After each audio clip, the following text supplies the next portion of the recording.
문자 도구에 대해서 설명드리겠습니다. 문제에서 폰트가 정해져 있지 않을 경우에는 기본 폰트는 한글일 경우 굴림도듬, 영문일 경우는 에이리얼을 쓰는데 대부분 우리 시험 문제 GTQ에서는 서체가 주어집니다. 이번 문제의 경우도 예를 들면 도듬 서체에 글자 크기는 48로 지정해라, 뭐 45로 지정해라 이런 식으로 문제가 정해져 있다는 거죠. 글꼴이 대부분 주어집니다. 그렇지만 주어지지 않을 경우 그때는 한글의 경우는 굴림 또는 도둠으로 둘 중에 하나 지정하시면 되고요. 영문일 경우에는 에이리얼로 지정하시면 되겠습니다. 글자를 쓰는 도구는요 총 4개의 도구가 있는데 그 중에서 우리는 일반적으로 호리존탈 문자 도구를 사용합니다. 글자를 한번 그럼 제가 써볼게요. 왼쪽의 도구 상태는 요거죠. T를 왼쪽으로 꾹 누르시거나 마우스 오른쪽 버튼은 클릭만 하셔도 됩니다.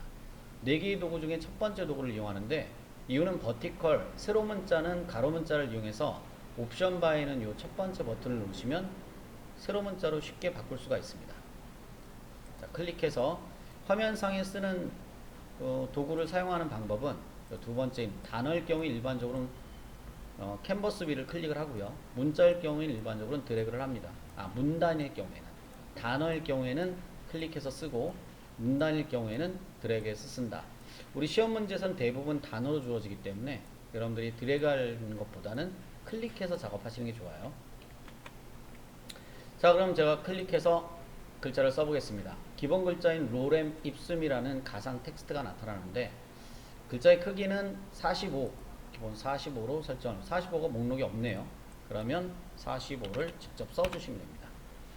목록에서 글꼴은요 도둠 서체로 만약 바꾼다면 목록의 도둠을 찾거나 만약에 빨리 찾을 수가 없다 그럼 직접 도둠이라고 써주시면 됩니다. 도둠.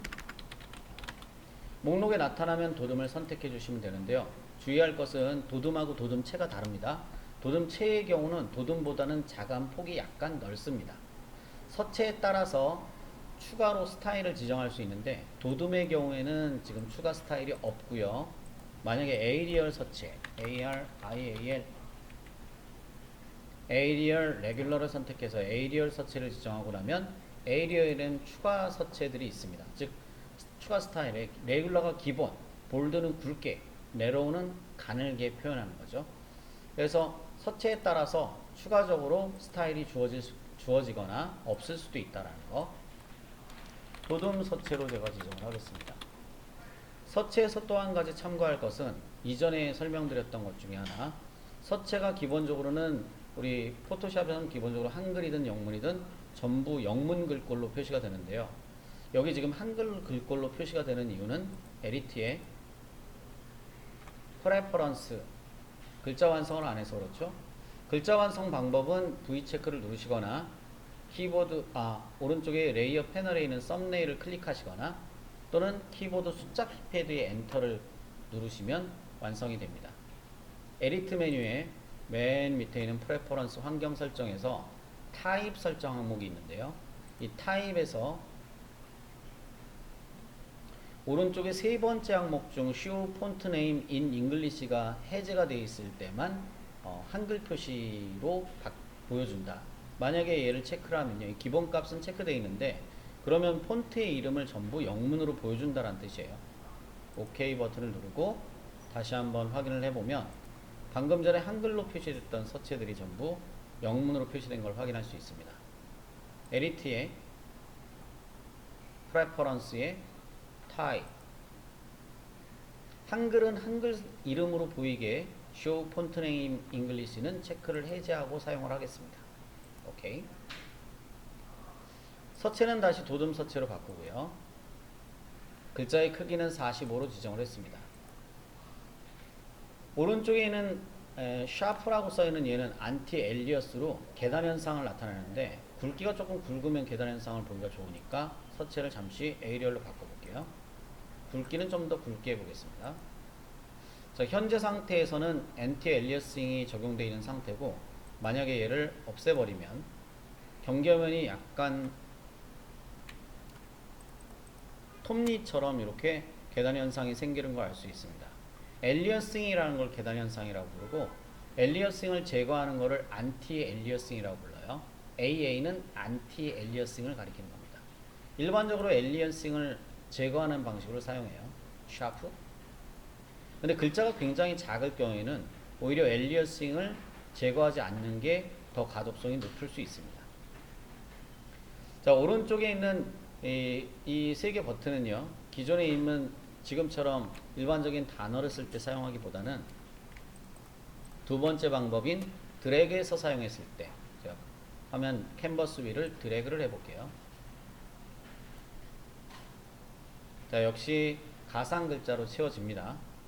해당 글자를 완성하실 때, 문자를 쓰고 완성하실 때는 V 체크를 누르시거나 또는 썸네일을 클릭하시거나 또는 키보드 중앙에 있는 엔터 키가 아니라 오른쪽 끝에 숫자 키패드에 있는 엔터를 누르면 완성이 됩니다. 자, 밑에 있는 이 위에 쓴 거하고 밑에 거를 좀 구분시키기 위해서 제가 위에 거는 색깔을 바꿔볼게요. 이게 색깔이죠? 밑에 거는 색깔을 바꿔보겠습니다. 두 번째 쓴 글자. 이렇게.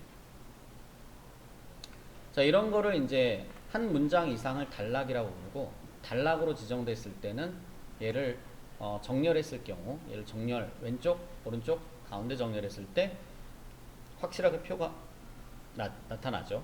가운데 맞춤한 것, 오른쪽 맞춤한 경우. 글자를 좀 더 축소를 시켜 보겠습니다. 다시 왼쪽으로 맞춘 것, 가운데로 맞춘 것, 오른쪽으로 맞춘 것. 더 축소를 해볼게요.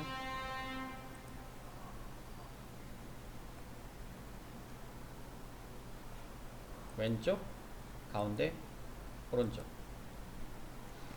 자, 그리고 이제 워프드 텍스트라는 게 있는데, 이 워프드 텍스트는 위에 있는 단어에다 지정을 해보겠습니다. 레이어 위에 거를 선택한 다음에 워프드 텍스트를 누르시면, 워프는 왜곡시킨다는 의미고요. 스타일 종류를 선택을 할 수가 있습니다. 예를 들어 물고기를 선택하면 이런 모양. 물고기에 왜곡되는 구부림 정도를 밴드라고 합니다. 시험 문제에선 주로 플러스 마이너스 30 또는 50 정도가 지정값으로 보통 사용이 되고요. 실무에서는 여러분들이 적당한 모양이 나왔을 때 만족하는 모습이 나오면 선택하시면 되겠죠. 오케이. 자, 이제 세로 글자로 만들기 위해서 처음에 썼던 요 두 번째 쓴 예를 갖고 왜곡되지 않은 글자를 갖고 해보죠. 맨 첫 번째 있는 옵션을 눌러주시면 가로 문자를 세로 문자로 바꿀 수 있습니다. 한 번 더 누르면 다시 가로 문자로 바뀌죠. 세로 문자. 영문의 세로 문자의 경우는 한글 세로 문자하고는 약간 다르게 써지는데요. 맨 마지막에 있는 버튼은 캐릭터 패러그래프 여는 패널 버튼입니다. 캐릭터 패널 오른쪽에 목록 버튼을 눌러보면 목록 버튼의 첫 번째 스탠다드 버티컬 로만 얼라이먼트라는 옵션이 있는데, 이걸 누르게 되면 한글처럼 써집니다. 알파벳 한자 한자가 이렇게 세로로 써지는 걸 알 수 있죠. 다시 목록에서 스탠다드 버티컬 로만 얼라이먼트 해제되어 있는 게, 체크가 풀어 있는 게 기본값입니다. 영문의 경우는 이렇게 써집니다. 글자를 수정하실 때는 해당 글자 레이어의 이 T, 썸네일 부분을 더블 클릭하시면 글자를 수정할 수 있는데요. 글자를 수정할 때 전체 수정하려면 썸네일을 클릭해서 이 선택이 안 된 상태, 즉 레이어만 선택된 상태에서 쓰거나 또는 더블 클릭해서 전체 영역이 블록으로 잡힌 상태, 이걸 블록 설정이라고 불러요. 블록 설정을 한 상태에서 조정하시면 전체 내용을 변경할 수 있습니다. 글자의 크기를 18로, 일부만 변경할 경우는 일부만 드래그해서 일부만 선택해 놓고 변경해 주시면 됩니다. 색상 변경으로 해볼게요. 이렇게 더블 클릭해서 일부 내용을 수정하실 때 드래그해서 제가 한글로 바꿔볼게요. 가, 나, 다, 라, 마, 바, 사, 아. 그렇죠? 영문과 써지는 방식이 좀 다르죠. 숫자를 써보겠습니다. 1, 2, 3, 4, 5, 6, 7, 8. 자, 그런데 이거를 한글이 써지는 것처럼 영문이나 아라비아 숫자가 써지게 만들려면 다시 한번 캐릭터 패널의 오른쪽 목록 버튼에서 스탠다드 버티컬 로만 얼라이먼트를 체크를 해주시면 됩니다. 그러면 한글처럼 숫자나 영문도 동일한 방식으로 표현이 됩니다.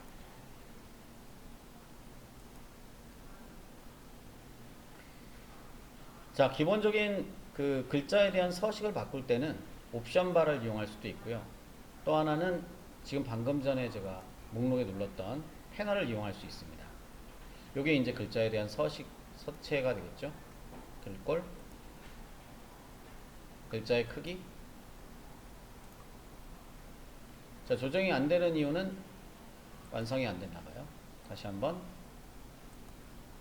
요 위에 거죠. 아, 밑에 거구나.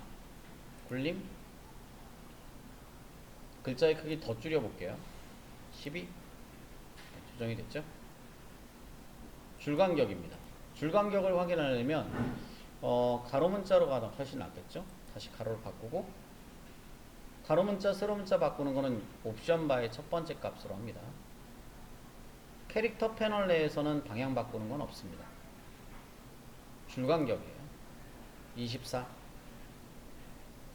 일반적인 글자의 크기, 본문 크기는 보통 15에서 16을 사용합니다. 줄간격은 이 크기의 1.5배에서 2배 사이 값을 보통 사용을 합니다. 스타일 몇 가지를 우리가 써봤었죠. 굵게 지정하는 거고요. 굵어졌죠. 기울이는 거고요. 약간 기울어졌습니다. 자, 지난번엔 전부 대문자에서 표가 안 되는데 지금 여기는 소문자와 대문자가 섞여 있어요. 로렘 첫 글자만 대문자로 되어 있고, 자, 전부 대문자로 바꾸는 겁니다. 작은 대문자로 바꾸는 겁니다. 네, 전부 대문자, 큰 대문자, 작은 대문자로 바꾸는 거예요. 대문자는 대문자인데, 첨자는 구분하려면 특정 글자만 선택해야 첨자를 구분하기가 편합니다. 클릭. 작아지면서 글자가 위로 올라가는 걸 알 수 있고요. 일부 글자를 선택해서 아래 첨자를 누르시면 아래로 내려가는 걸 알 수 있습니다. 첨자는 일반적인 글자 크기의 4분의 1 크기의 글자 크기를 말합니다. 밑줄은 특정 영역을 밑줄을 보려면 선택해서 누르시면 특정 영역의 밑줄을 볼 수 있죠. 특정 영역을 취소하려면 드래그해서 특정 영역의 취소선을 그을 수 있습니다. 똑같은 방법으로 프로퍼티 패널을 활용할 수 있는데, 오른쪽 하단에 있는 이 프로퍼티 패널에도 캐릭터 패널에 나와 있는 항목들을 직접 지정할 수 있습니다. 패널을 열지 않아도 이 프로퍼티 항목을 이용해서도 옵션을 바꿀 수 있다는 거 참고하시면 되겠습니다.